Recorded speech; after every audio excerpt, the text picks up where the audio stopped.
Hello. Whoops.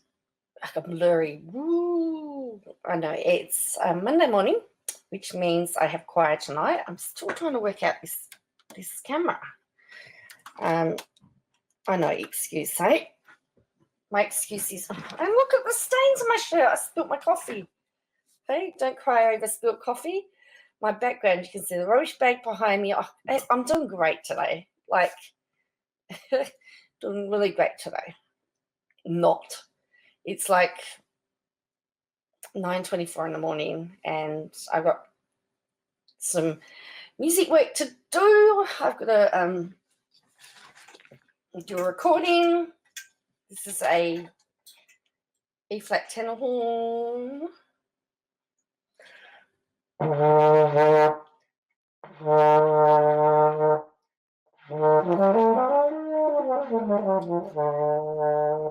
That's what I'm using to my recordings. So you're lucky you just got the scale.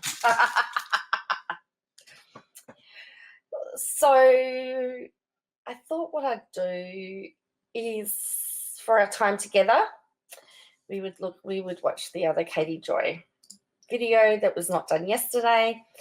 Thank you to Haiti Joyless for the footage. Great, people are so good to me on YouTube.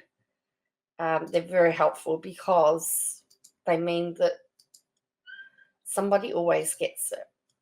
So again, this was from Saturday night. This was this part 2 of what we did last night. This is another hour. I'm here by myself. I don't have everybody else to do this. So let's see what happens here. And we will see how this goes. And hearing him say, I can't breathe. I can't breathe. I have a stomach ache. Oh, she's on to this, is she?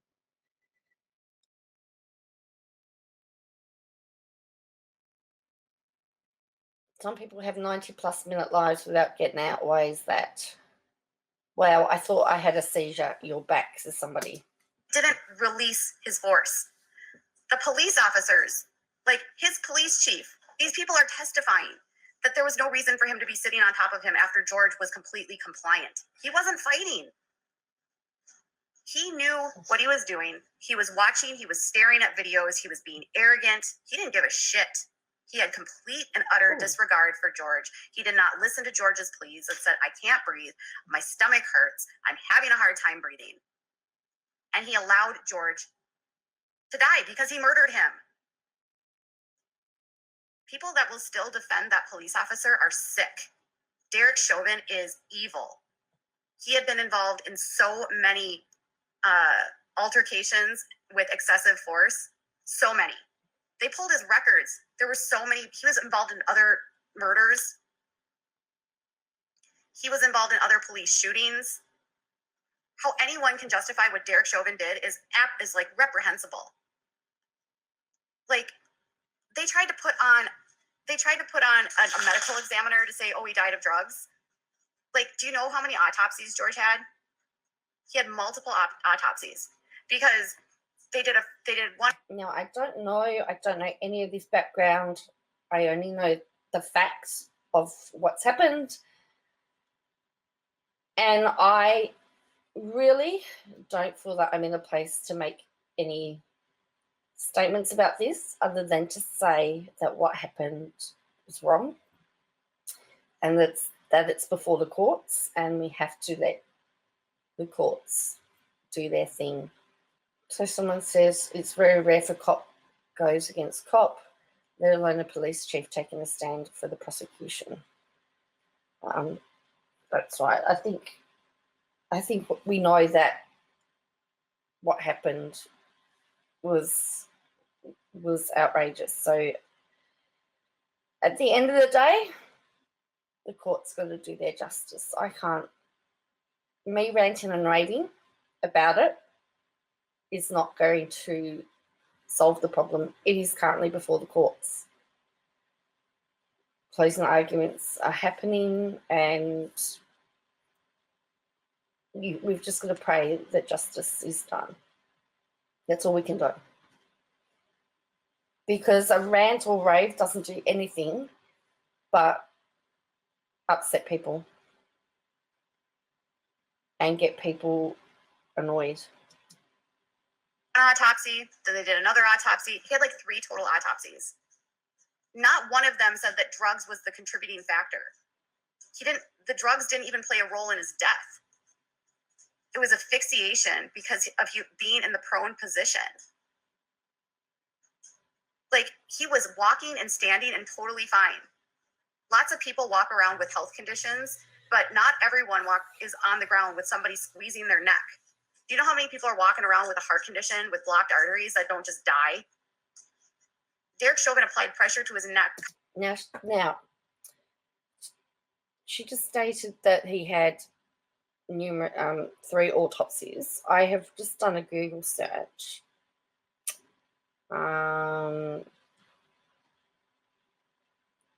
And I've seen here that there are two autopsies that were done.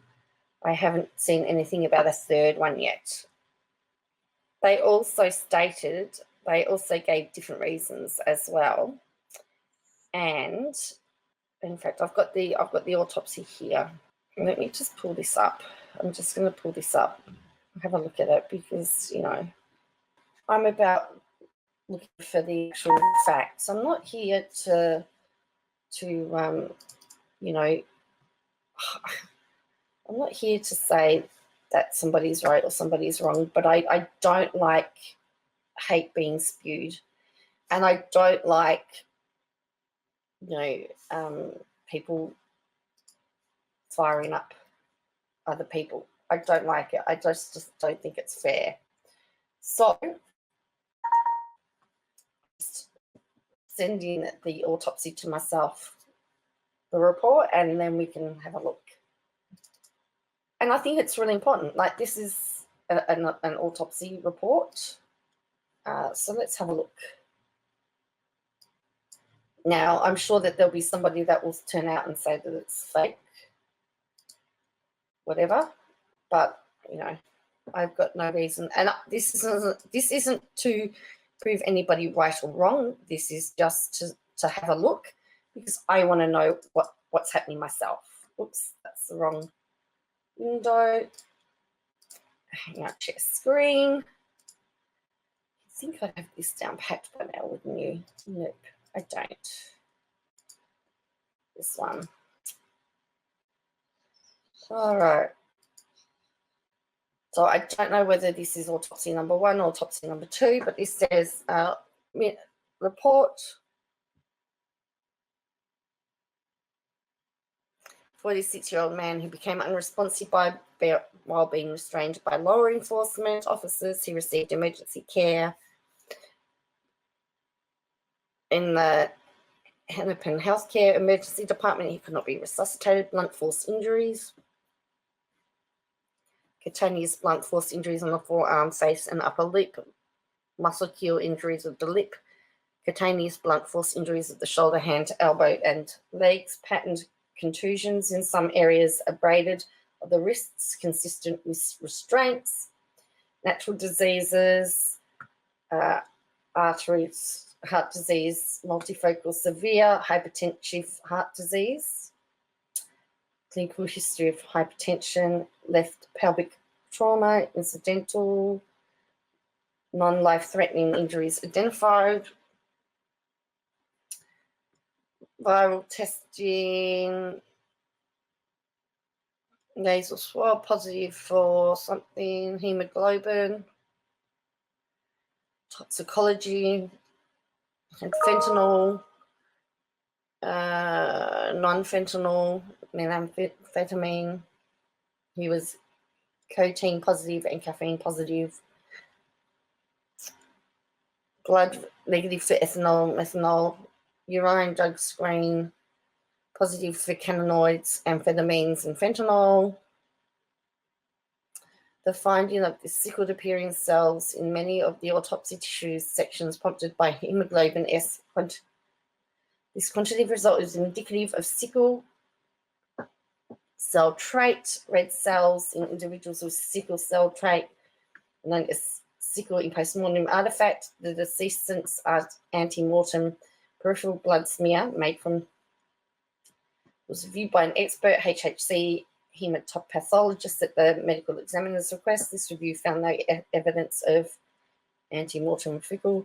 The decedent was known to be positive for ZAC 2019 COVID RNA.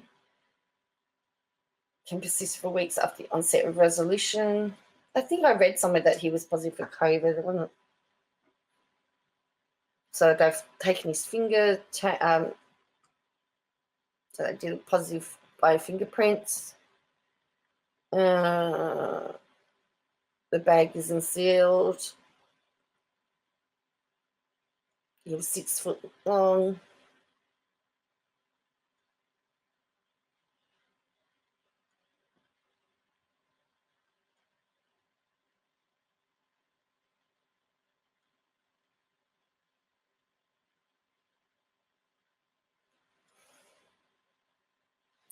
So there's a 0.6 centimeter diameter circular grey-brown scar is over the middle of the left clavicle. The chest is symmetrical. The abdomen's flat.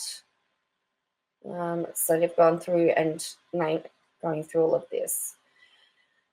They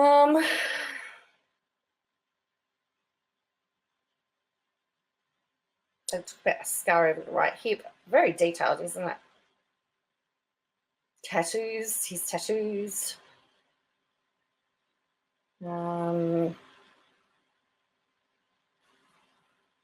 So he's got a 42 centimeter maximum dimension monochromatic blue tattoo of an eagle holding a rifle, spans the upper chest from shoulder to shoulder, from the inferior neck to the distal sternum. 11 centimeter blue tattoo print is on the abdomen. A tattoo with Laura. Another tattoo with Sissy. Another tattoo with Floyd. RIP, another tattoo, RIP, 20 centimeter. And then they've got his clothing here, meniscal intervention, what they did.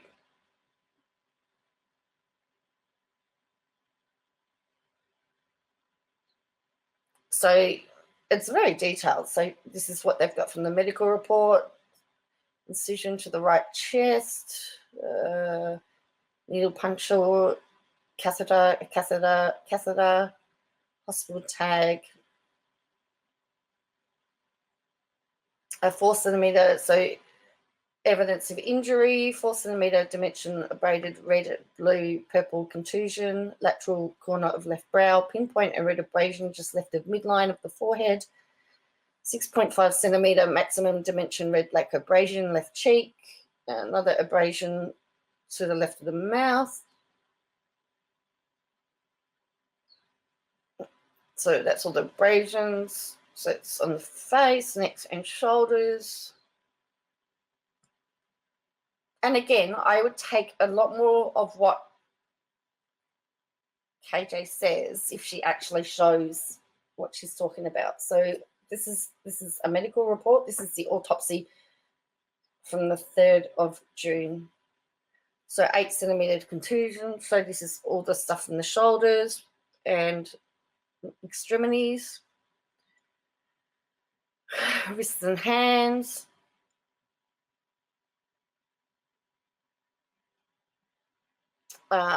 Here, so now we've got the internal examination.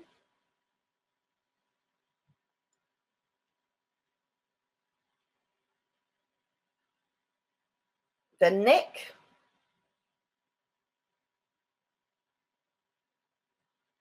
So it's interesting because it says there's no contusions or hemorrhage within the muscular. The thyroid cartilage and hyoid bone are intact. The larynx is lined with intact mucus. The thyroid is symmetrical and red-brown without cystic or nodule. The tongue is free of bite marks, hemorrhage, and other injuries. Then we've got body cavities. Except as previously noticed, the rib, sternum, and ventricle bodies are intact. Respiratory systems. So they've weighed the lungs. One lung is bigger than the other. Cardiovascular system, they've weighed the heart. So it's an enlarged heart by the looks of it. So 75%, with 75% proximal and 75% mid-narrowing of the left ventricle descending coronary artery. The liver is there, it's quite large too. The spleen, pancreas, the adrenals, the kidneys. Again, one kidney is a lot bigger than the other one's 205, the other one's 225. Gastrointestinal tract, so special procedures, additional procedures, so what they've done, what they've done to the heart, what they've done to the lungs, so all the testing that they've done. So we're still going. So here's the toxicology report.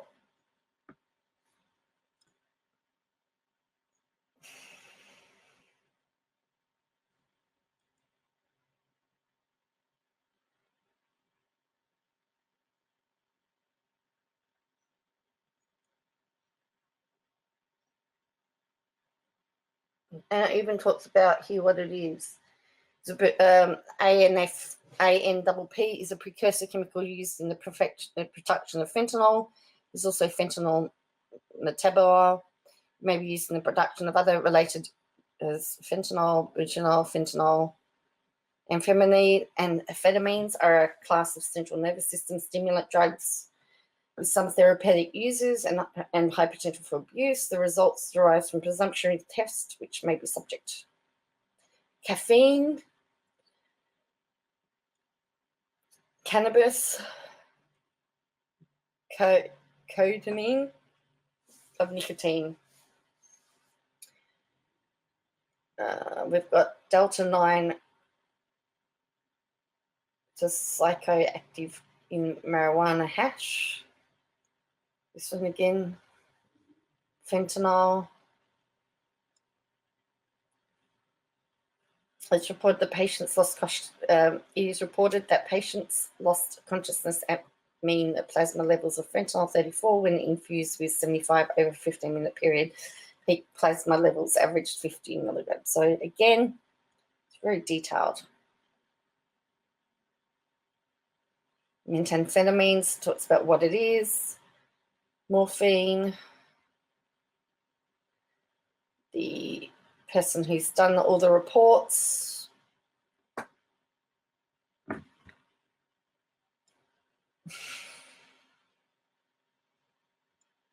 Again, it's broken down further. So that was 20 pages. So that is what I know, that's one autopsy report, not the other. And I'm not saying anything about what it is. But what I can see in the autopsy report by looking at that, it's not clear cut. He also had 75%. His arteries were closed by, had 75% clogging of the arteries. But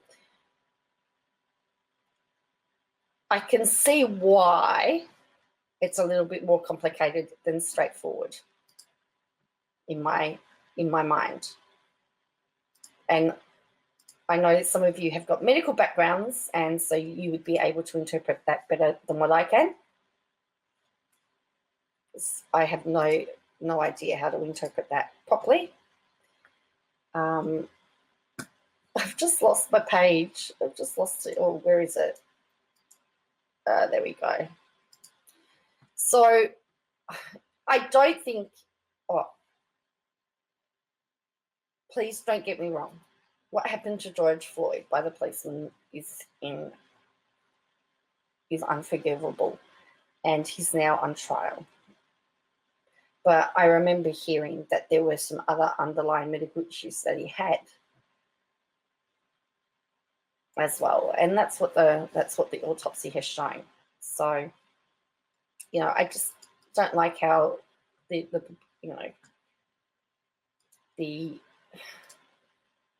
it's she makes it sound like it's black and white, but it doesn't seem to be black and white like she states. And that's the problem that I have. It's not black and white.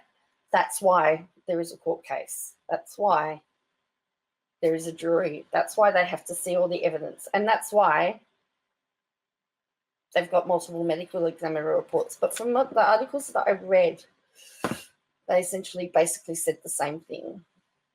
And there was drugs in his system, but it doesn't seem to have been a contributing factor. And that's from the medical examiner's report. You can't ignore that. But the reason why he died, that's what they've got to determine. Off all circulation, and he died of asphyxiation because of being in that position. And he had the amount of pressure on his neck crushed him.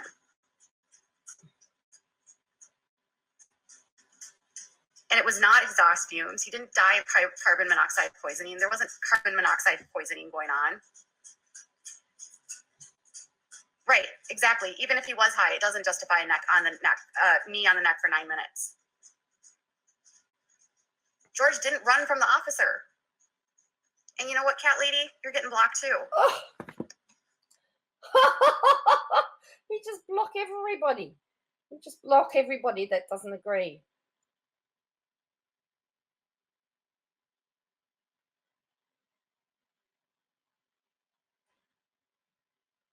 Like, really? It's unbelievable. Yeah, I just don't like how somebody expresses a different opinion and suddenly they get blocked. Nobody's running from officers. And you know what? I'm so tired of people justifying that running from a police officer is justification for murder. It's not. You have no idea what that person's been through or the trauma someone's gone through. For 400 years, Black men have been the target of police. They were first owned by slaves. They were abused, murdered, lynched. They went through segregation laws that had them open lynchings, Jim Crow laws, where they were and when they first became citizens, they were 2/3 of a citizen. And you want to tell me that as a white person, we understand what that's like? No, I don't know what that's like. I know as a woman that until 1921, I wasn't considered a full citizen.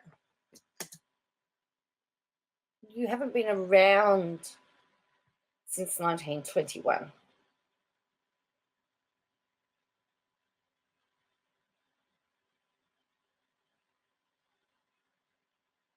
You haven't been around since 1921, darling. You can't make it about yourself.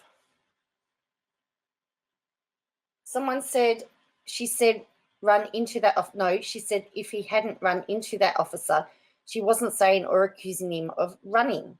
So the woman again said, if he hadn't run into the officer, he would be alive. And she's again misinterpreted what people are saying. The only thing I know about, the only thing that I can empathize, 3/5, okay.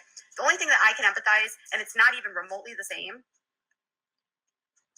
is that,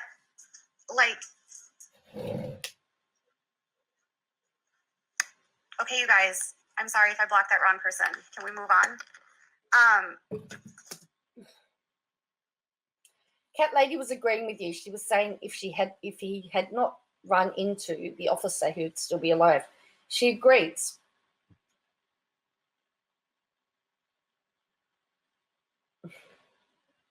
I'm sorry if I blocked that person. Really? Well, do something about it.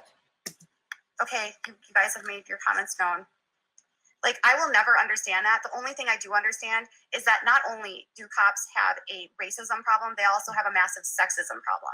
Oh, and no. The whiteness and the patriarchal nature of the cops does not benefit anyone beyond white men. Oh, dear. I have a feeling this is going to turn into about me. Not me, her. If you're not a white man, you're screwed. because I was raped and I Oh, wasn't believed. But the white man that raped me was, because white cop men like to protect white cop offenders. It's like their thing. So I don't understand the racism, but I do understand the sexism. And I understand that white cop men do not like to get any sort of white offenders in trouble, specifically if the white offender is from an affluent family. oh, come on. Really? How is murder of a black man suddenly about you? Like, why?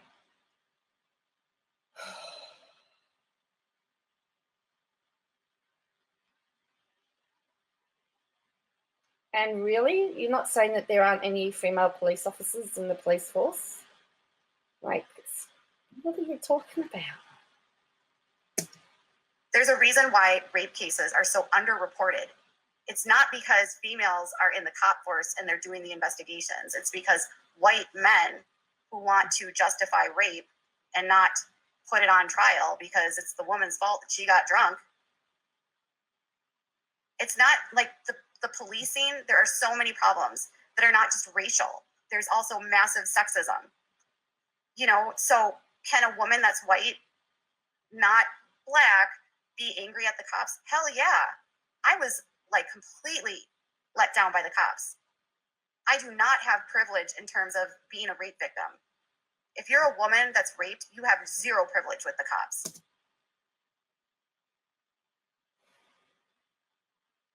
No, I can't. I just can't. Really? I just can't, people. I'm sorry that she got raped. I'm sorry she felt there was an injustice done, but at some point in time, you have to let it go. Why isn't she advocating? Why isn't she contacting her local members and advocating for women? Why is she I mean, you can hear the hate in her voice. She's coming across as anti-police at the moment, and this is very concerning. They don't give a shit about you. Unless your rapist literally like left a knife mark on you, stabbed you, murdered you, or like it was a violent rape, they don't give a shit. So someone says not all cops are bad, but they need to have the entire system overhauled. So she says she's now goes to, in my mind, totally out of order.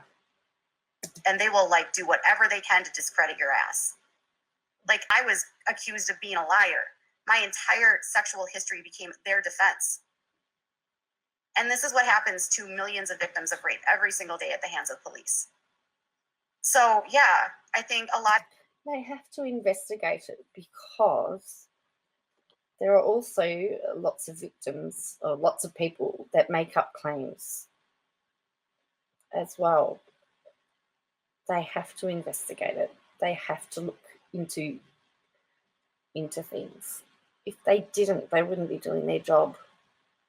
My dad was a prison chaplain, and he talked about that it was a male prison, about the number of men that were in there because there had been an allegation against them, and they ended up being false, but these young men's lives were ruined. It was all due to a relationship breakdown. Are there evil men out there? Yes. Are there men that are going to rape women? Yes. But not all men are bad. Are there police officers that do the wrong thing? Yes. But not all police officers are bad. A lot of people who are victims of police can empathize. I don't understand what they go through, but I can certainly say, like, what happened to George is not okay. What happened to Dante Wright is not okay. What happened to Breonna Taylor is not okay. What happened to Elijah is not okay. What happened to Trayvon Martin is not okay. Like, how many Michael Brown, how many more people have to be murdered? Michael Brown? Wasn't that her lawyer's name, Michael Brown? Or is there another case featuring a Michael Brown?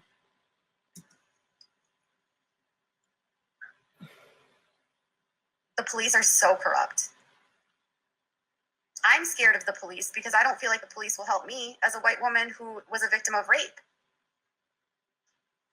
You know, and if you have a traumatic experience with cops, it makes you scared as fuck as them. They do not look as people that are going to protect and serve. So can I understand why someone might run from the cops? Hell yes.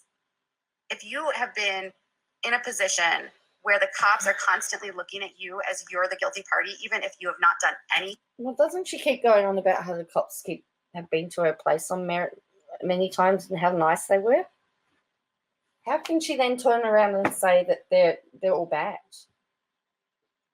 Thing, I would run too. I don't understand how anyone can justify and try to minimize what these people have gone through. I got pulled over one time. I've been pulled over once since my rape. I didn't get a ticket. The cop was really nice to me, but I was so scared. I'm so scared of cops because of my experience.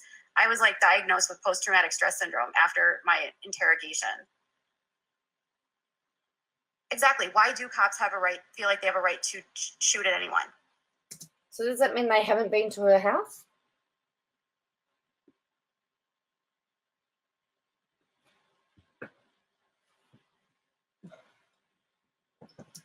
They shouldn't. We live in a nation where you're innocent until proven guilty. So literally no one that's being stopped by police should be fearing for their lives. In fact, I don't understand why cops even carry guns here. We're like one of the only nations where cops carry guns. Not true. They do in Australia. And I'd like to point out that 97 police officers have been killed in the US, I think, in the last 12 months. 97. 97. They didn't deserve to die. They were doing their job.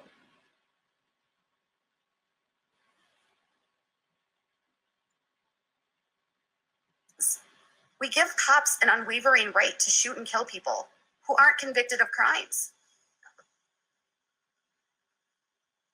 No, I can't. I did not go to the protests. We have been watching the protests oh yeah. The amount of yeah. And now she's doing her hair. Like, really? Yeah, in other countries, cops don't have guns. It doesn't make sense to me that cops have guns here. It'll never make sense to me. There you go. Canada says they carry guns in Canada but don't have. So, well, Australia has guns too. I think they have guns in New Zealand. UK, the general officers don't, but they do have officers that have guns.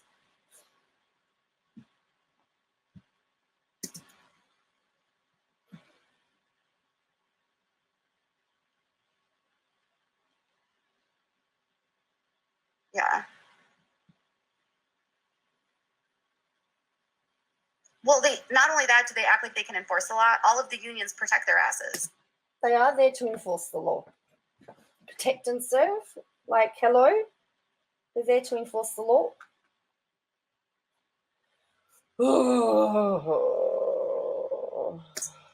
Like the Minnesota Union, after George Floyd's murder, the guy that was like running the union, he was out.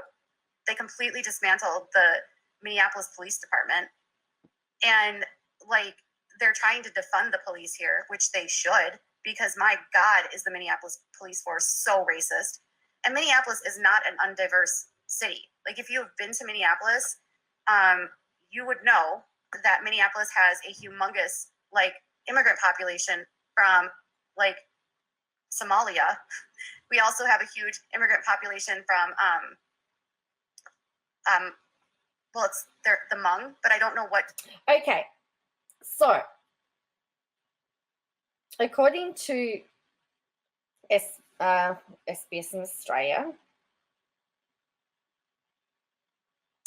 they did a report called "What if Police Don't Carry Guns?" Let me just show this to you.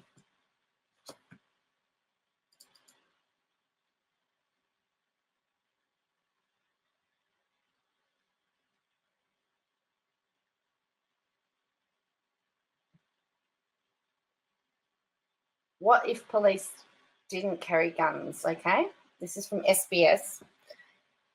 Police don't carry guns in 19 different countries in the world, including United Kingdom and New Zealand. So I take that back.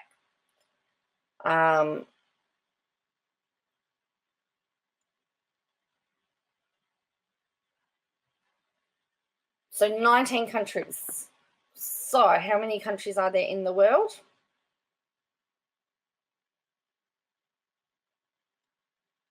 So most of UK, Norway, Iceland, Botswana, Malawi, and a lot of the Pacific nations don't have guns.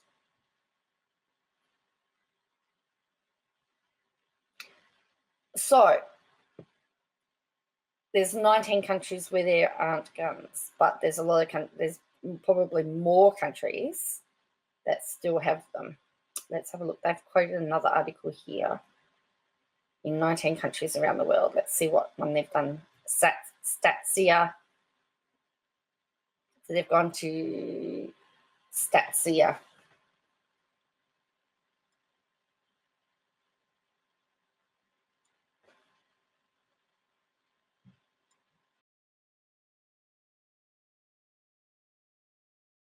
And that says, this was from June 23rd, 2020. All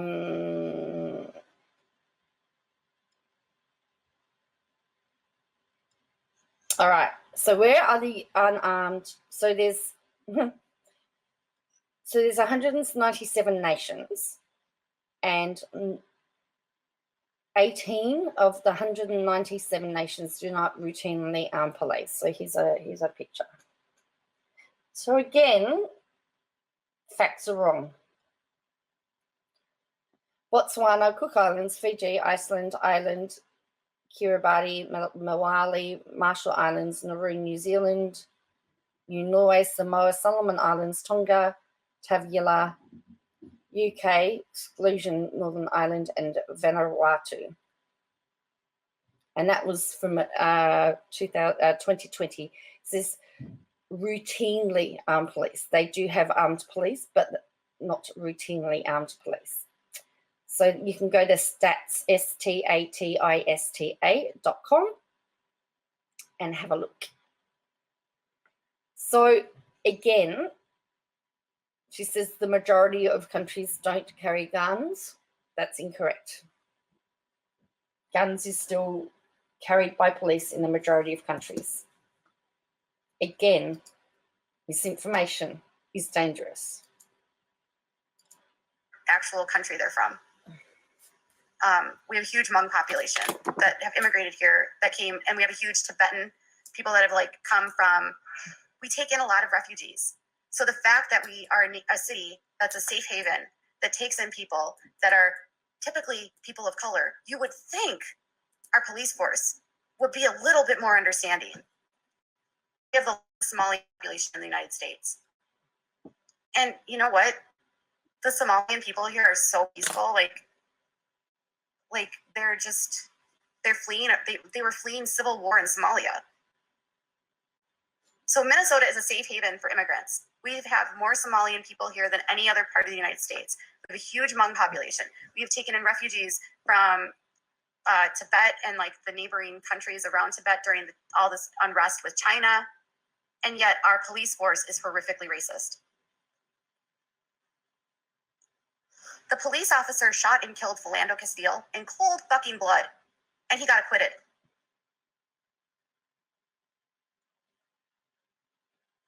It's patchy in its diversity. I wouldn't say it's segregated, not in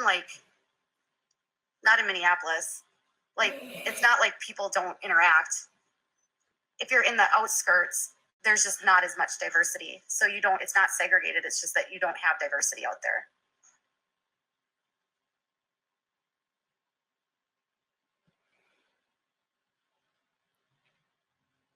Oh yeah, there's lots of racism just with people too. But Minneapolis as a whole isn't racist. That's the weird thing, is that people in Minneapolis are they're not. You just don't see it.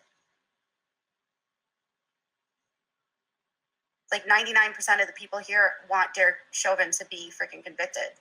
Nobody's defending him here. No one. Like, you better know that most people here are like hoping and praying that there is a murder conviction, because if not, we know the city's going to burn down. And can you even blame them? If he gets acquitted after sitting on somebody's neck for 9 minutes, they're going to burn everything down, and I won't even blame them.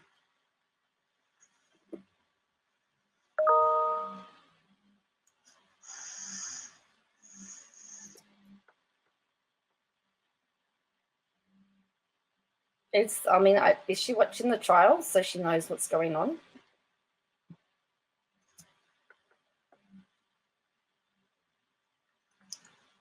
People are worried. So here's why they're worried that Derek will get off. They're worried that Derek will get off because Philando Castile, you guys might know him too. He was murdered on Facebook Live by a cop. He got pulled over in Falcon Heights by the police force for the city that my parents live in. And he was pulled over, and during the stop, he told the cop, like, I have a conceal and carry permit. He wasn't reaching for his gun. He was honestly like reaching over for his registration to give to the cop.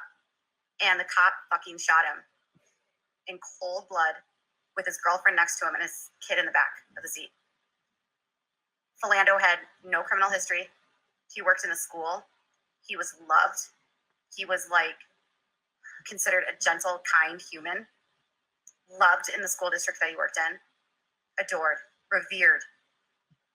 And the cop was acquitted. We have not healed from that. And his murder was on Facebook Live. You can hear Toad in the background too, putting his 2 cents worth into it. So, I'm sorry, there's building going on next door. He's not helping.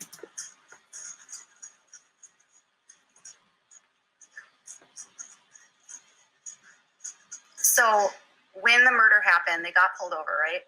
His girlfriend, who was in the car, she like went onto Facebook because she was like so shell shocked about what happened, because literally, like it came out of nowhere. Like it came out of nowhere. Like there was no violent interaction. There was no reason for that cop to use a gun on him and to shoot at all. And she went live and he was slumped over. He was murdered. His child is in the back of this car. It went viral. The police force, like, he was fired. The governor, everyone denounced him. Like, and he was acquitted. I don't know.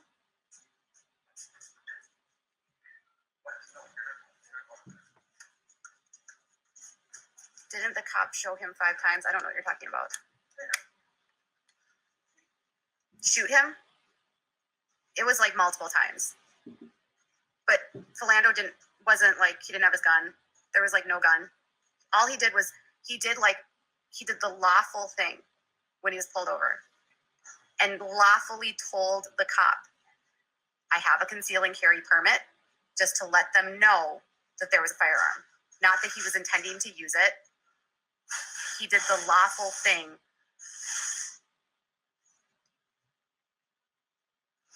Someone has said, Katie, you are a survivor, not a victim. She's not a victim. So I'm just reading this, Care 11, from Care 11. They said in the last 10 years, 10 people have died in the hands of the Minneapolis police. What's interesting, though, is that they've not stated, I don't know whether they are a person of colour or what they are, which I find to be really interesting. But in most cases, so David Smith, September 17, 2010, it says, the officers were cleared of any wrongdoing, but the city of Minneapolis reached a settlement for $3 million. Terrence Franklin, That was settled. That was a settlement of $795,000. Jamal Clark in 2015, settlement of $200,000. Justine Demand, $20 million settlement.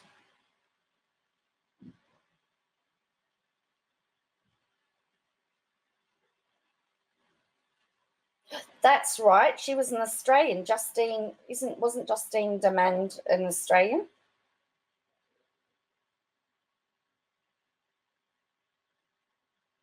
I think she was Australian.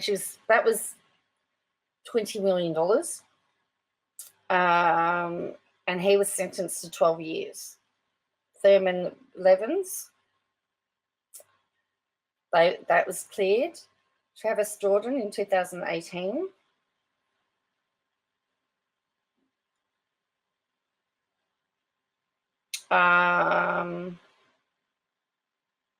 There's no update on that one.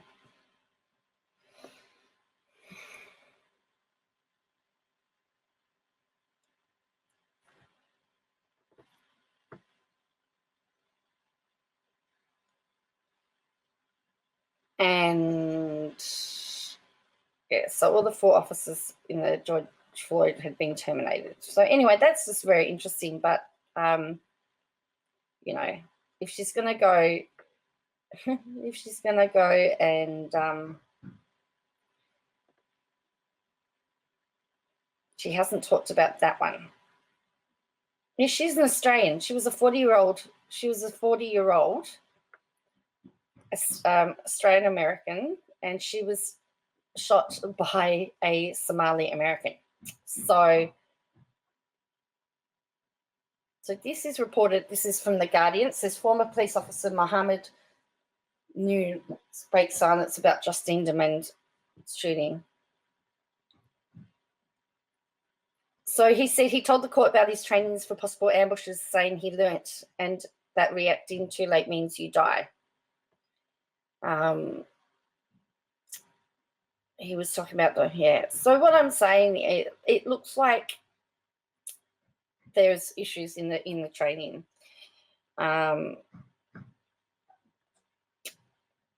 But yeah, there was a lot of anger in Australia. There was a lot of anger in Australia over that death because it was senseless. And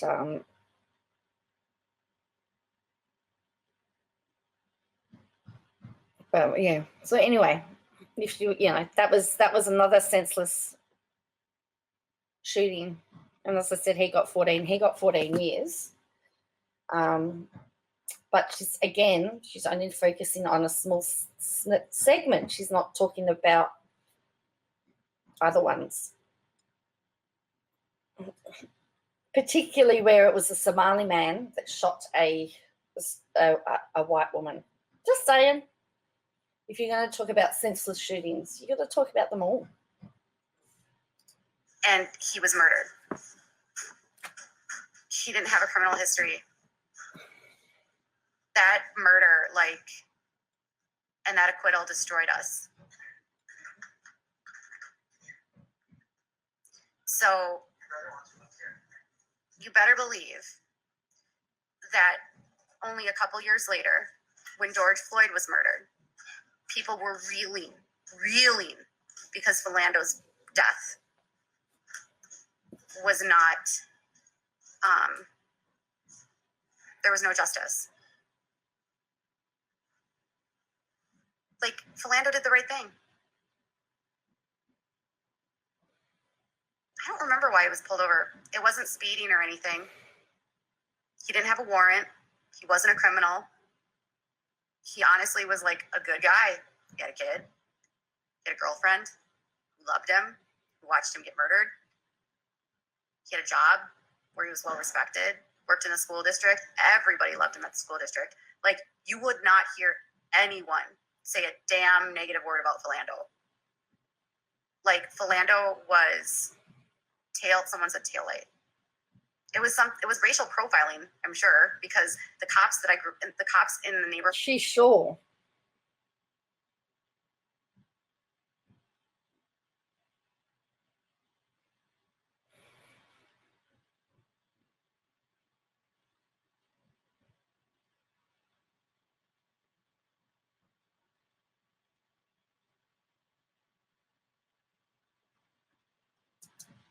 I grew up in are so racist. Like, so racist. My high school was very white, but we had a couple kids, students of color, and those guys always got harassed by the cops, no matter what.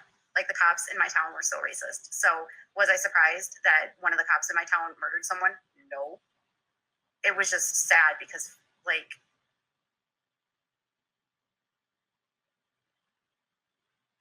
right. She says, meanwhile, a white man dragged a cop at high speed, hit him with a hammer, but was arrested without completely unharmed. I know, I'm telling you.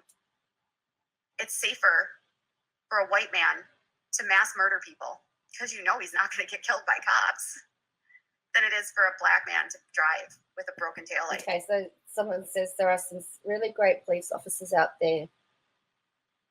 It's the bad apples that need to be fired. The unions need to stop protecting the disturbed ones. I don't even think it's the bad apples that need to be fired. It's the entire system that needs to be dismantled. You can't have bad cops in a system where good cops won't turn them in, won't do anything to stop it, and will just co-sign it. That's why the Minneapolis police got in so much trouble with George Floyd's death, because Chauvin had been in trouble, had been involved in so many shootings, had been involved in like excessive force, and they covered for him over and over and over again. You can't say that there's good cops in a system that covers up for the bad cops and minimizes what the bad cops are doing and protects the bad cops and says, oh, that force was justified. There's no such thing as good cops in this type of system. They needed a complete and utter overhaul. There was a reason why the chief of police resigned. There was a reason why they completely dismantled the police department in Minneapolis. It wasn't because it wasn't accidental. It was a massive problem. There have been, racial profiling. They had one job during Derek Chauvin's murder trial. Don't racially profile and don't. They had one trial. Did she say during his murder? And then she said trial.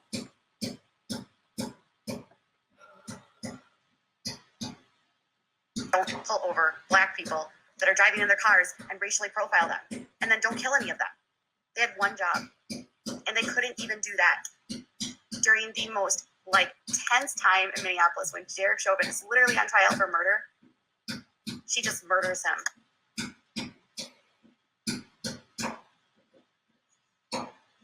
Well, if there's good cops, you tell me where they are, because not in Minneapolis, because they're protecting the bad cops. You can't exist in a system that's broken. What?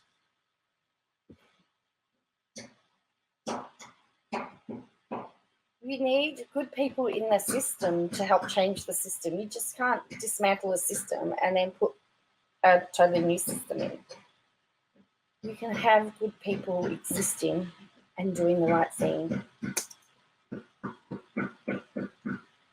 if you guys want to keep defending this and you're white, goodbye.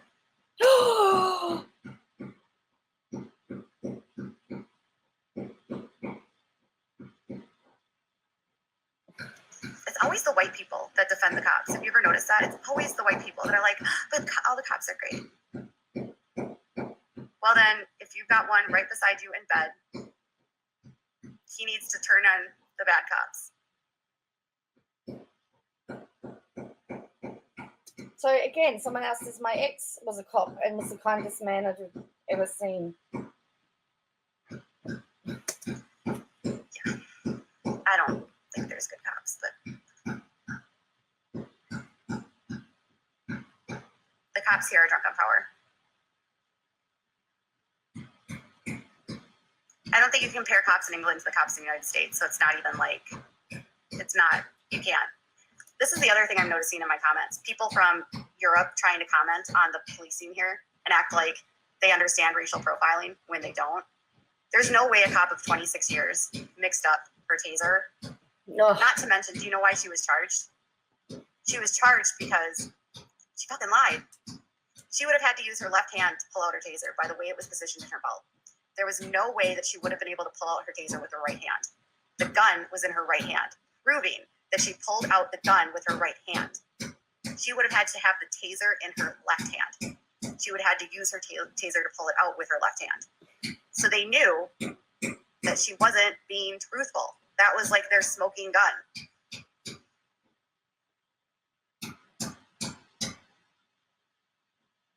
They're different in size.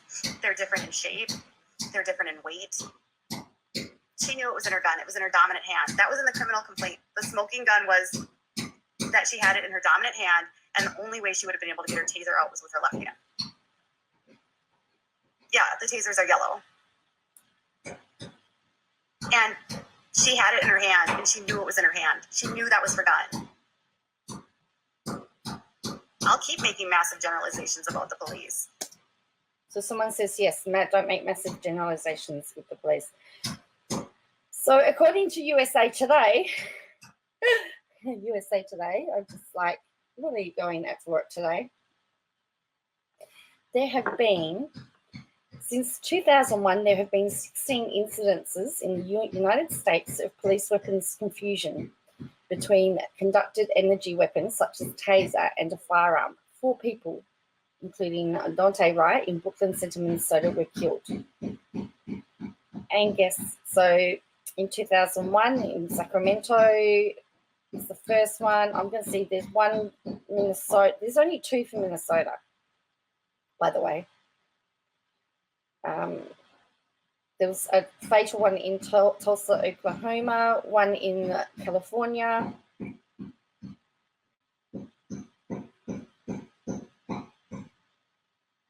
But to a police officer under stress, operating automatically under instinct, learned by training, it's possible to make a mistake.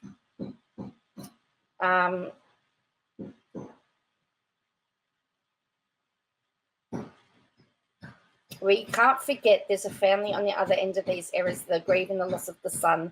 No matter how well we explain the area, it's no less of a tragedy. When you engage in repeated activity like a police officer drawing a firearm, one of the goals is to develop what's called automaticity. You want it to be automatic. It's important because you're not thinking about it. You can focus on the threat or look for threats. The danger of a mistake increases with the increased stress and time constraint, resulting in a slip error, a mistake in which you intend to do one thing, but your motor performance picks up and you do another. Even after subconsciously discerning differences between objects, once your brain decides you're doing it correctly, it doesn't register a difference. More police training would help. Also, there was a call for a design in tasers as well. He said a taser that is operated differently, perhaps by activating it with the thumb instead of the trigger finger, might sufficiently break your attention and make you consciously and deliberately go through the movements to pull out the weapon and use it. So it's very interesting that there's been all of those cases and they've been asking for further training. And I guess if it's about training or doing, if you have a time away from the field, you're going to break that automaticness as well. But anyway, I have a right to be angry. If you don't like it, don't watch. I have a right to make massive generalizations. I live in Minnesota. I live with the racism that's in our policing here.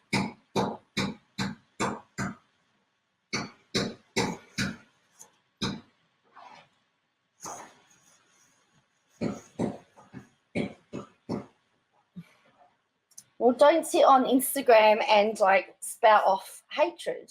Do something. Get onto your politicians. Advocate for better training. Advocate for stuff. Don't sit there and just spew hate speech.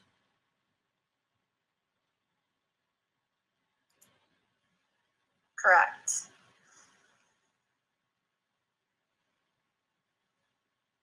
I want you to ask your good cops how much excessive force they've witnessed. I want to ask your good cops about racial profiling. Ask them how many times they've pulled over a black person for taillight, for a license plate issue, for a tag, because they thought, hey, I know I can get them on a warrant. because they assume that all people of color are criminals. And good police are not fixing the problem. Exactly. If you have a good police and a bad system, you can't have good police because they're not fixing the problem. Because the murders are still happening.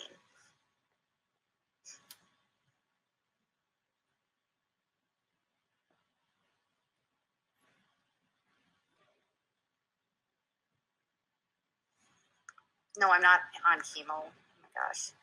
You say, are you on chemo? It says, are you on chemo? Someone has asked, because she's got the bandana on.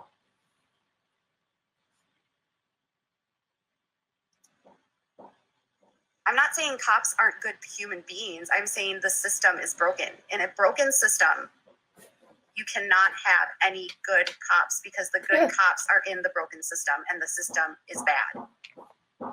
But you have to be able to be in the system to be able to change the system.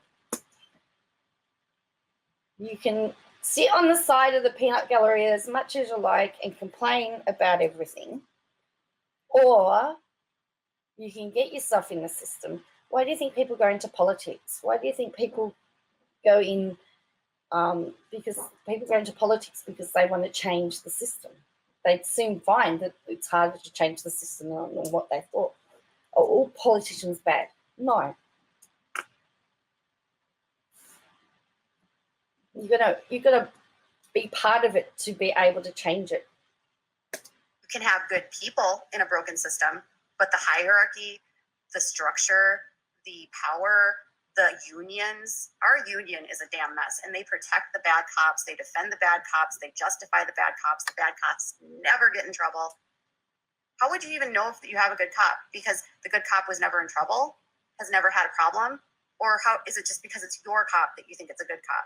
The problem is that excessive force is being used every day.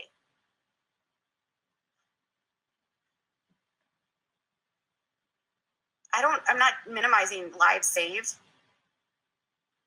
But if you are taking personally that your husband's a cop and cops are murdering Black people, probably remove yourself from this conversation because you can't be objective here. Oh, can't be objective? Excuse me, who can't be objective?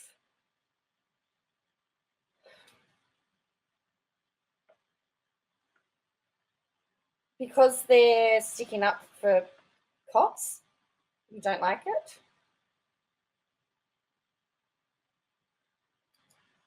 And this woman in, like, these defenders, they're ridiculous. Exactly. What about the lives that he's ruining for working with the corrupt system? That's why my father-in-law, who was a great cop, turned in his badge. He can't stand to be a part of it anymore. The racism is so blatant, and if you can't see it, then take a look in the mirror. Exactly. I've heard that a lot lately. People that were, like, in the force that are just abandoning the force because the racism is so thick. But why should they have to?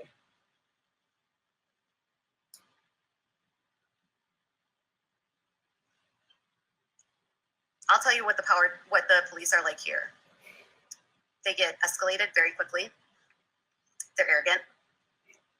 They are not good listeners. They minimize if you have a problem. They patronize. They are demeaning. They are above you. They are lazy as fuck because they don't want to actually deal with anything. They act like they don't know how to do anything. And if you'd have a better chance working with an attorney, honestly. Okay, so you've had a bad experience, and so with one police officer, and so now they're all really bad. And you put them all in the same boat. So that's nice. Well, they are above you because they're there to ensure that the law is kept. You're always going to have somebody that is higher up than you. That's life. And the thing is, their position demands respect. Do people take advantage of that? Yes. I'm not saying, don't get me wrong, is there people that abuse it? Yes. But that doesn't mean that they're all bad. Get it through your head. Here, if you want to get anything accomplished.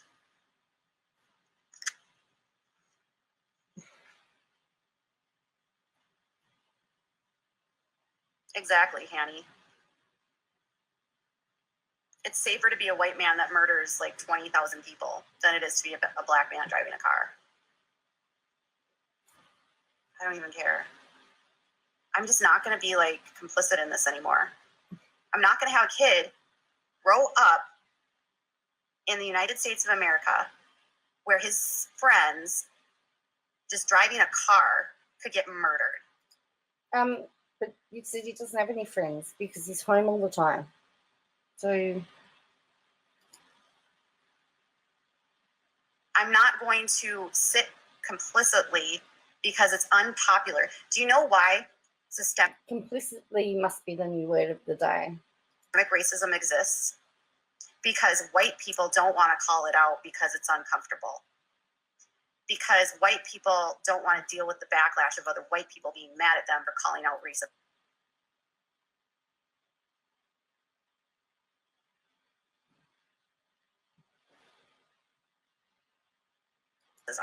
Because white people don't want to have to like deal with the controversy of what comes with standing up for people of color. I don't care. Like, I don't care if you unfollow me.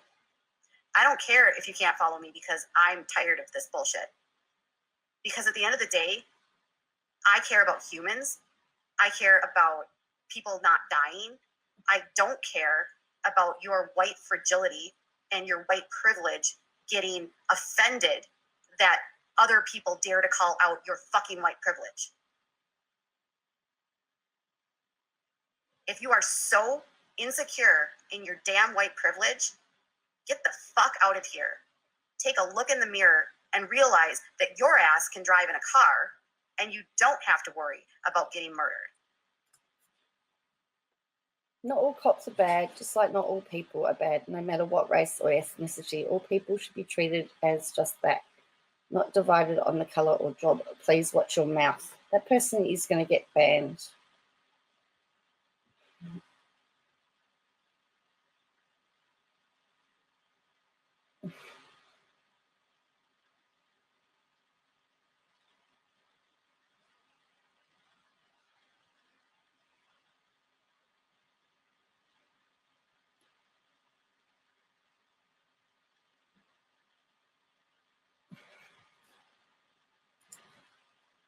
But nobody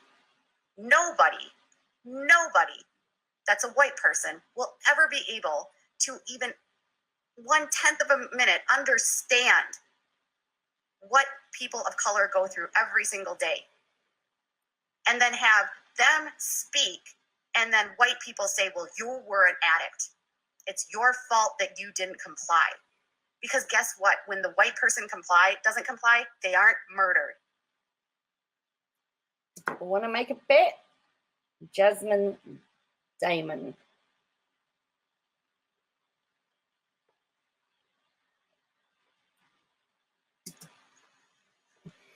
I am so tired of watching my comments littered with overt racism under the guise of degrading the victim. It's no different than blaming the rape victim. So you're going to blame the black man who got killed by a cop because of what he did. It's no different than blaming the rape victim for what she wore. Oh, we're back onto you again. 100% of murders happen because someone decides to murder them. It's not because the victim did something wrong. I don't think that shooting this week, Dante, I don't think, and I've seen the body cam footage, I don't believe she intended to murder him.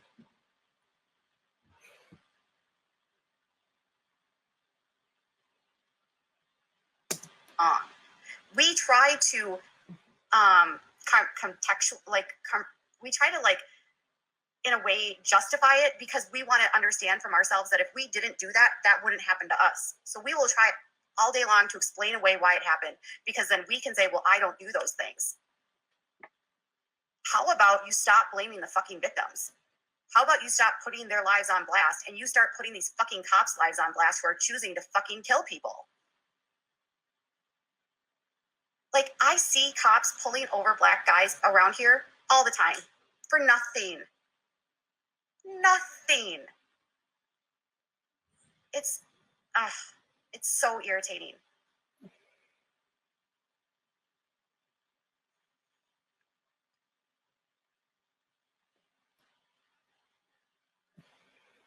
For nothing.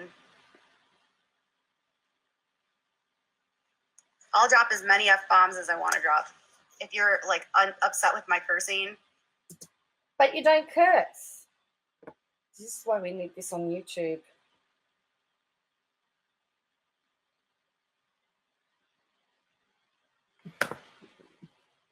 This is why we need this on YouTube. We need the YouTube people to see this language, because this is a totally different persona.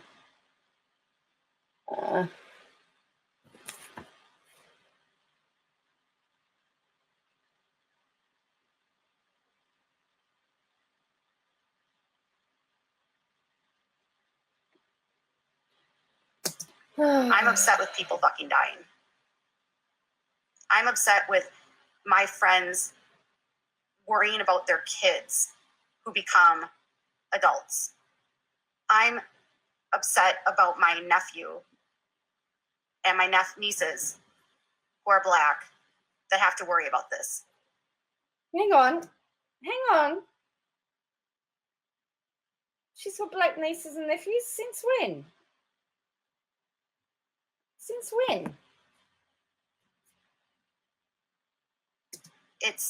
We're in a world where this kind of shit shouldn't matter. Race is a color of your skin. It's not your DNA. We all have the same freaking DNA. We all have the same number of chromosomes. No, we don't have the same DNA. We all have the same genetic makeup.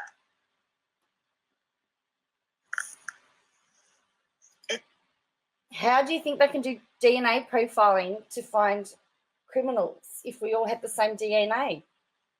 There is a bit of uniqueness in it. They can trace it to the families have similar DNA, but not everybody has the same DNA.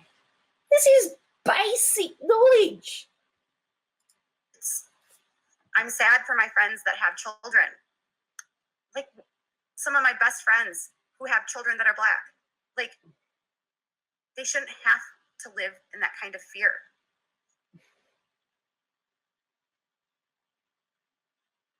Cops in Minnesota or cops in Minneapolis are just bad. And if you guys are defending Minnesota, don't. Honestly, we're just showing you our dirty secret. Like, you're seeing the dirty secret of Minnesota. There's a lot of racism here. People just pretend like they're not.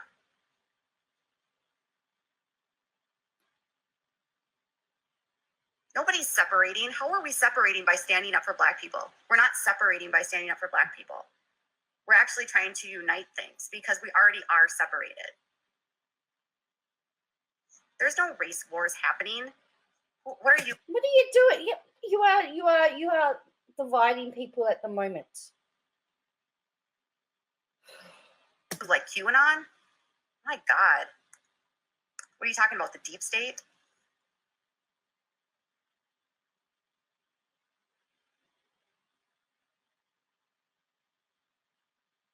Thank you, Nielsen. Brittany says, I live in Minnesota and something needs to change.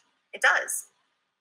Like, everyone. No one is denying that. No one is denying that there are things that are wrong. No one is denying that. And it would seem from what the evidence is and from some of the stuff that I've read about some of the previous cases, including against white females and against white men, is that there's an issue with the training. So the training has to change. That's where you start. One that I talked to that's around here says the exact same thing. Like, Minnesota it's ugly right now.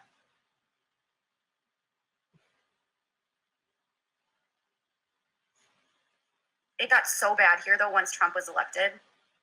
Like it was so bad. Like so the day after he won the election in 2016. So we live in an area that's predominantly white and heavily racist, but it had never been overtly racist out here. And then suddenly all of these hate crimes started. It was insane. The day after Trump was elected, our high school and our middle school here, like people were writing the N-word everywhere. And really? So it's Trump's fault now? Okay. Had to be somebody's fault. And like the few students of color were getting like bullied relentlessly. And like the racial slurs were everywhere, like graffiti everywhere. And that was like within a day that he won the election. I had never seen anything like that. It was not like that at all before. And then people around here just got brazen. Like it was ugly. And it hasn't gotten better. The graffiti, like we were on our Facebook page. I mean, the kids were just like, they were writing the N-word. They were writing like all kinds of racial slurs. They were targeting the kids that were of color. It was bad. I never said hidden racism was better than overt racism. They're all bad. I said, you're finding out that the racism here is hidden. It's all bad. Hidden or not hidden, racism is bad. And you know what? Only people that don't like me call me KJ. Oh, she responded. Only people that don't like her call us KJ.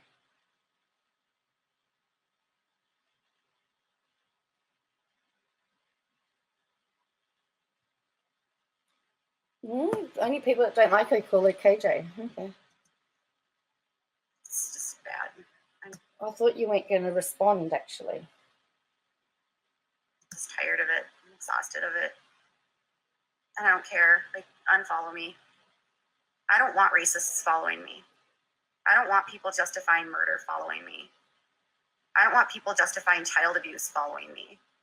I don't want people like sticking up for rapists following me. Like, if that's in your... You said before that everyone is innocent until proven guilty, and you've made a whole pile of allegations about people.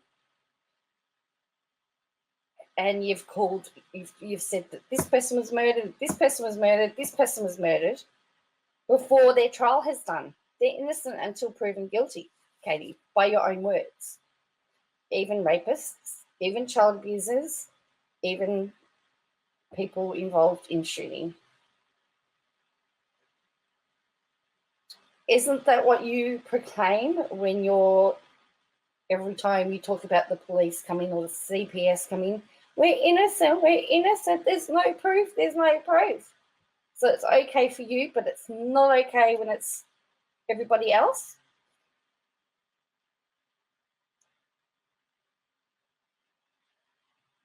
Either everybody's innocent until proven guilty, or everybody is guilty because KJ says so. I am not defending anything or anybody here. Please do not get me wrong.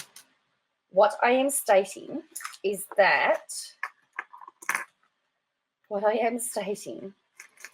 you have to be very, very careful about the allegations that you make. If he is proven innocent, or he does get the lesser charge, you have to accept that. That's life. It doesn't make him come back. It won't make him come back.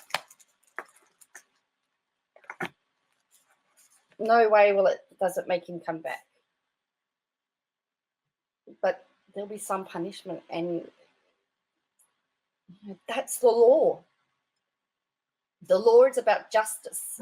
Heart, please evaluate yourself and understand that you're part of the problem. I don't know if things are going to change here. I honestly don't. I really don't.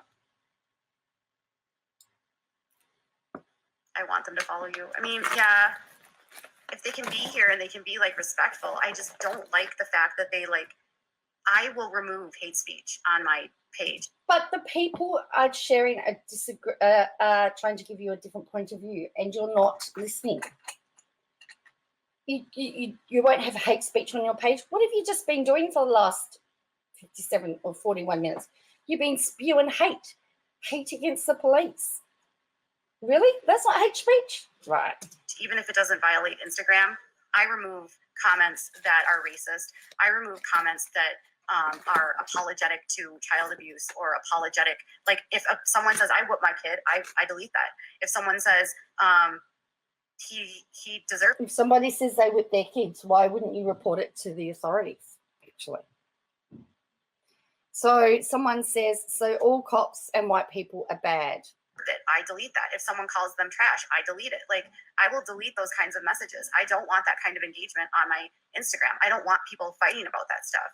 And if that means that I'm preaching to a choir, I don't care. There's no hate speech that's going to be on my Instagram. There's not going to be hate speech coming out against people that are gay. Like, there was a woman who was defending homophobia and defending hate speech by Jeremy Below because, you know, it's in the Bible. No, you don't get to come onto my page as a woman that's bisexual and say that. Oh, we're back to that again.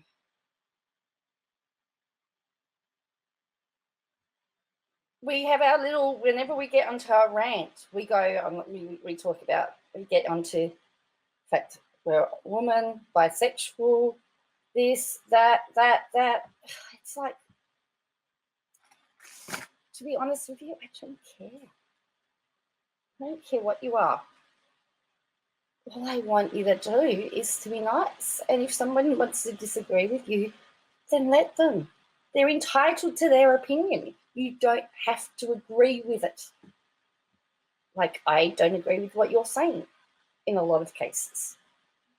That doesn't mean that I'm wanting you to disappear. It's okay and it's justified because it's in the Bible. No, I'm going to delete that and I'm going to block you.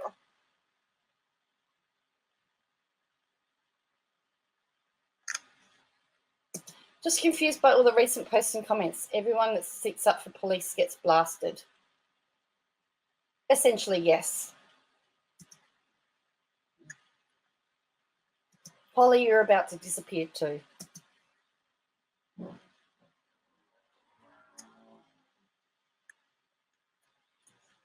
Yes, all white people are bad because I'm a white person. People only hear what they want to say. People only hear what they want to say. No, you only hear what you want to hear, mate. I know, people only hear what they want to hear. They're just so black and white. Yes, all white people are bad, including me. Someone says it's from all the recent posts and comments being made. Yes, you are correct.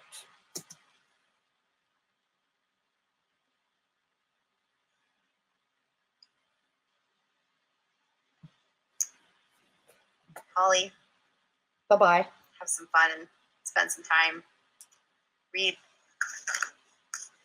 Just read this book. Talking to my friends about racism. Or how I talk to my friends about racism. How I say maybe this book would help you to my friends, what I say to my kids about racism, what I say to my friends. I still am trying to get into this. I haven't had a chance to read it yet. I read the first chapter. So you've read the first chapter, and apparently, you've got all the answers. Okay. This is the fire. What I say to my friends about racism.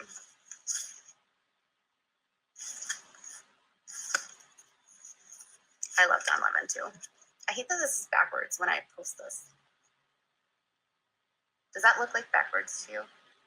What I say. I didn't say that you were a racist, Holly. Where did I call you a racist? You're implying it. Oh my God. Bye-bye, Holly. Bye-bye.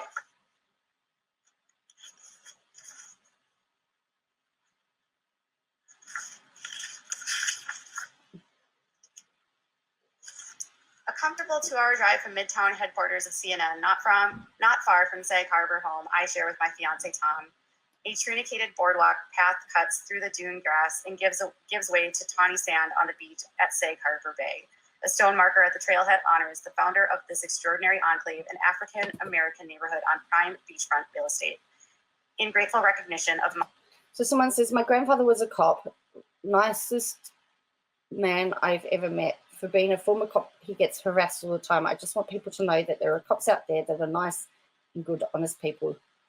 You're wasting your breath. Someone else then says, Holly, I don't think this live is for you. How dare they? How dare they propagate her hate speech? And now she's reading from a book. Is this a breach of copyright? Maud K. Terry, but do I but dream. Docile green waves lap at the shore where indigenous people, the Shinnecock, withstood bleak pre-Columbian winters and bloody raids by the neighboring Pequot until Europeans arrived on the continent in the 1500s. Bringing Bibles and smallpox.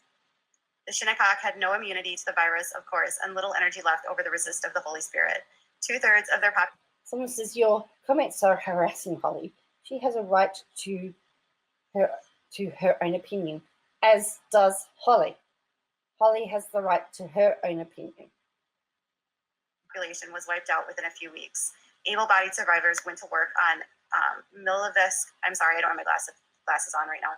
Whaling vessels, some of which were outfitted for the clandestine purpose of blackbirding, the acquisition by coercion or outright kidnapping of indigenous people from faraway islands and coastal regions to labor on cotton and sugar plantations in Europe and the colonies. In July 1619, legislative representatives from 11 large New World settlements met in Jamestown, Virginia to establish the standards and practices that would lay a foundation for the democracy that aspired to build. I don't want to get done for copyright, so I'll stop it there. Really, they're going to watch her read segments of a book. And again, she's just cherry picking bits out of a book. 1 month later, at nearby Point Comfort, from 24 Angolan men and women were offloaded. 24 Angolan men and women were offloaded and sold by Portuguese slave traders. Thus, the dream of democracy and the nightmare of slavery were born at the same urgent breath, and there was never a time when white people, as a monolith, were comfortable with it. There were always agitators and conscientious objectors that they just couldn't summon the traction needed to overcome the landed gentry and wealthy industrialists who depended on free labor for their beefy bottom line. Fast forward a century and a half, an early draft of the Declaration of Independence, slavery as puritanical warfare and an assemblage of horrors, a cruel war against human nature itself. But 33-year-old Thomas Jefferson and his young allies were shouted down by older, more pragmatic voices who agreed in theory with all the inalienable rights jazz, but argued that their cotton wasn't going to pick itself. If there was a discussion of extending these rights to women of any color, it was vanished from history. The document was revised to the Sorry Not Sorry Declaration of Independence of White Men. I actually like that he included women in there, because did you know that women are still not included in the Constitution? We hold these truths to be self-evident that all men are created equal. They said that without a wink, utterly sincere. Perhaps the only way to reconcile their lofty ideals and barbaric actions was to compartmentalize slaves and savages, could not be considered men in the strictest image of God's sense. If the framers had seen these wretches as men, they would have been forced to see themselves as barbarians. But when young Jefferson went on to write the preamble to the Constitution, he left a ticking time bomb. How about you come support the community instead of making money of us? Funny how this story didn't mean anything until a few days ago when you didn't have any Duggar content. That's an interesting comment, actually. That person's going to go and get blocked too. A single adverb that would unsettle every generation, inspire every striver, and on this they all agree. And of course, everyone's going to take that person too. Our brilliant founders set for themselves and prosperity the task of forming a more perfect union. Not perfect, more perfect. The quest for perfect is a doomed endeavor, a plastic cover on the sofa, artificial gardenias in a graveyard. Down that path lies despair, fatigue, familiar refrains about just the way it is, and 1,000 other excuses to give up. The question And then someone says, oh, she doesn't make any money from IG. But yes, she does. You can buy a badge. for more perfect is work ever in progress with no side door for laziness or apathy. More perfect is a call to action, a mandate for change, and this is where Miss Maud Terry comes in. Tupac, yes, he was a poet.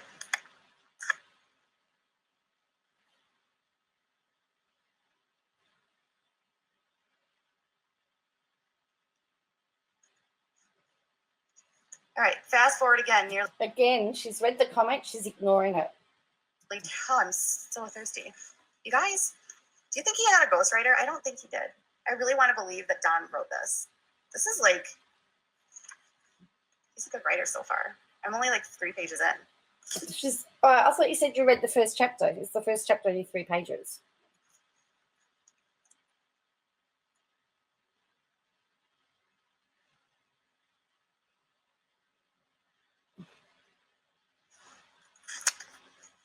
I speak on racism all the time. I don't think people always ask. You know what bothers me is people are like, trauma isn't tea or She's talking about it and spreading awareness via age. That is the way to support the community as an ally. Americans are so rude to each other. Some of my best friends have completely different beliefs. Everyone is entitled to their own opinion, whether you agree with it or not. Amen. This isn't tea. You know what? Go talk to the news. When did I ever say that I was a channel that just did gossip? Do you even watch my content? Stop dictating what I can talk about. Whoopsies. The same people that bitch about this stuff are also like same people that are saying that you shouldn't deplatform anyone, but then they want to deplatform me. So as long as it's not what offends you, as long as it offends you, you want to deplatform it. But then I don't even call it deplatform the Duggars. When have you heard me? It's different when opinions are dangerous to others. Now, I'm making an assumption here. The person that was talking was a person of colour and has asked Katie to support the community in a different way rather than making money off them. And so she's going to refer to, I think she refers to them as racist, which I find to be really quite bizarre. Say that. We should all be able to share opinions. Yeah, but you don't let anybody share opinions.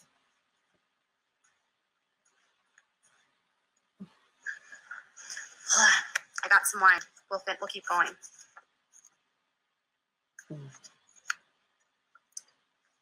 I've got some wine. Yeah. All right. Let's continue. Fast forward again over nearly 2 centuries through several generations of manifest destiny, a few zealous revolutions, one population culling flu pandemic, and a war to end all wars, followed by a second war to end all wars, because let's face it, making war does not end wars. Now we've arrived in pre-Mad Men America, land of Betty Page, sausage bangs, fake light jewelry, and atomic lampshades. The wartime economy was a rising tide. Black men who served in the military were going to college on the GI Bill, and Black women who worked alongside Rosie the Riveter were more financially solvent than they had ever been. These people were strivers. A Black middle class burgeoned into being. In 1947, Miss Maud Terry, a Black school teacher who was born in Lynchburg, saying that police lives matters in response to BLM is a joke. Virginia, and made her way north to Brooklyn, found herself approaching the age of retirement, and saw no reason why Black people should not spend their golden years on the beach if they so desired. She scouted out a 20-acre swath of land on Long Island's marshy waterfront, a stretch considered undesirable in the mid-century real estate market. She reached out to the property owner's wife with an ambitious plan to subdivide the land and found well-heeled Black buyers for the lots, which sold for $750 to $1,000. Excuse me while I provide oxygen for Tim, a realtor who sees the same acreage price in the millions today. Oops, sorry, this is like. Do you have to pay royalties for them? No, I don't have to pay royalties for this. I'm literally just reading a few pages from the book. Redlining and other racist financial practices buoyed segregation by preventing Black people from getting mortgages. So Maud Terry formed the Azurist Syndicate with her sister. If you spend time actually like reading, I think it's pretty incredible that it wasn't until after the Second World War that you actually start to see Black people have rights. So if you want to talk about how slavery happened not that long ago. In my parents' lifetime, there were stores that Black people couldn't even walk into. They couldn't even drink at faucets, and they couldn't go to schools in the South. Schools were segregated. So now you're talking about segregation. You're not talking about slavery. Slavery still exists. Do you know that human trafficking is still prevalent in the world? That women are still sold as sex slaves?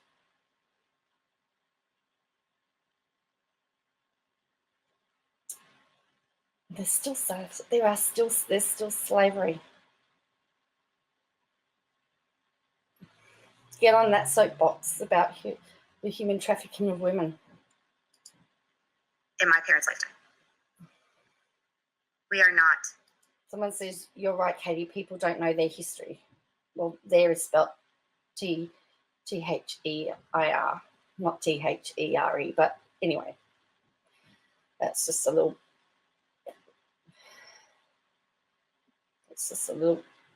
picky point. So evolved in a way. Like, slavery was abolished, but Black people were still not free. And they're still not free today.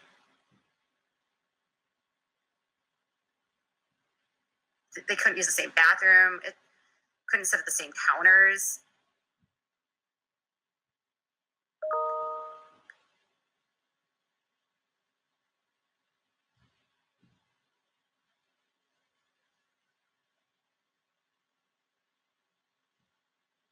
Oh, yeah. My haters just like to make content off me. Whatever, I don't care. Yes, you do. Yes, you do, KJ. They're all trying to start channels. So, or they want to cover the content I'm covering. So. Yeah, I don't want to cover your content. Exactly. Irish Tana. Actually, maybe I should and show how it should be done. But, so, you know. At the end of the day. And someone else says, and women aren't free either. Buy this book. Maybe you'll learn something. Maybe she's trying to get sponsorship from Don Lemon. This is from a Black man. Not only is he Black, he's also gay. And again, who really cares? Like, I don't really care. I don't care as to what somebody is. All I want to care about is whether they're a good human being. I don't care. And he's thriving. And he's intelligent. And his point of view matters. And maybe you might learn something. Is that because he's a Black gay man? Just saying. Oh boy. So I did that on my own, everybody. That was really tough to get through. So if you've managed to get through without yelling, well done, because that was tough. That was pretty tough. So I've just had some strong coffee delivered. I'm going to go with my coffee now and calm down. Have a great one.